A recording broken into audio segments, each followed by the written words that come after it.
Bonjour et bienvenue dans Mental Golf Academy Vidéo où je vais vous proposer quelques techniques de respiration qui sont issues du pranayama.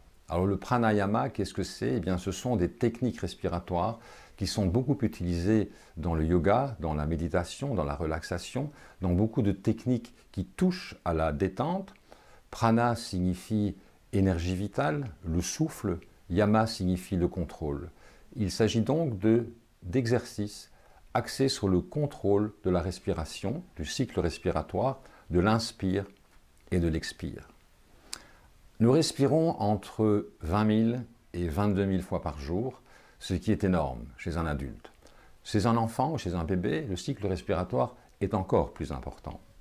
Alors si nous pouvons rester plusieurs jours sans boire, quelques jours sans manger, il suffit de quelques secondes à peine, ou plus quelques minutes, pour que notre vie soit réellement en danger. La respiration, c'est également un des rares éléments de notre système neurovégétatif que nous pouvons contrôler.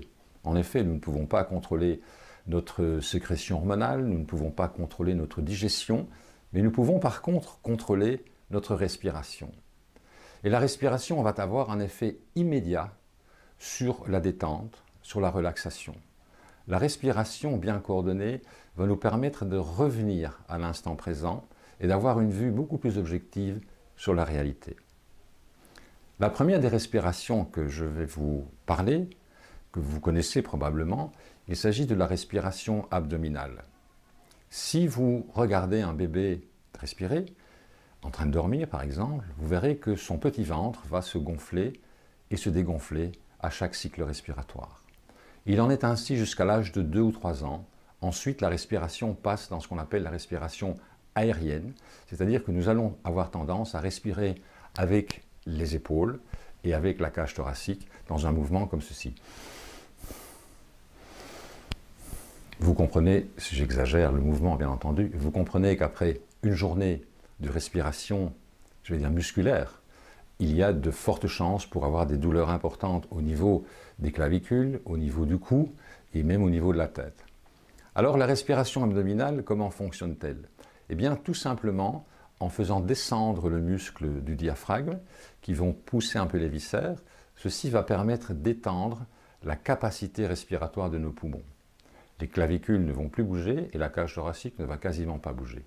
Il s'agit d'une respiration qui est très souvent enseignée aux personnes, aux femmes qui vont accoucher, car elle permet de retrouver un calme très rapidement. Observez plutôt ce petit schéma.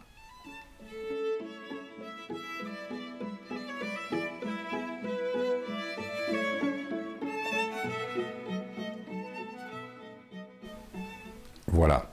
Ce que je vous propose comme exercice, c'est de positionner votre main droite à plat sur le nombril, le pouce à peu près à hauteur du nombril, et étendez bien les doigts de votre main, posez-les calmement sur votre ventre, posez la main gauche dans le creux de vos reins, laissez tomber les épaules doivent être vraiment détendues, complètement détendues, et relâchez le périnée.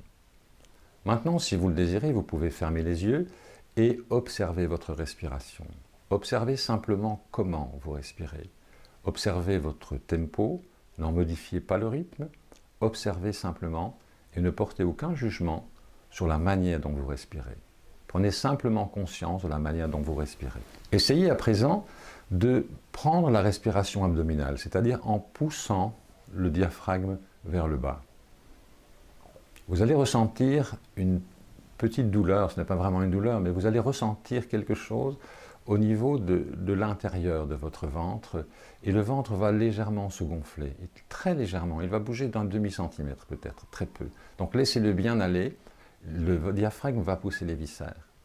Si vous entendez des petits gargouillements, c'est un excellent signe, ça signifie tout simplement que vous êtes en état de détente, et votre digestion reprend son cours normal. Inspirez en laissant sortir le ventre, et expirez par la bouche en laissant rentrer le ventre.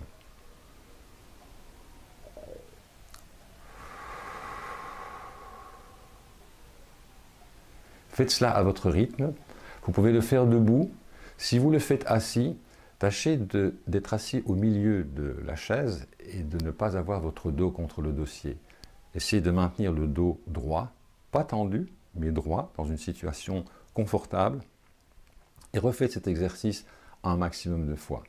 Je vous rappelle, restez dans votre zone de confort, ne modifiez pas le tempo de votre respiration, vous vous apercevrez qu'il va se modifier de lui-même.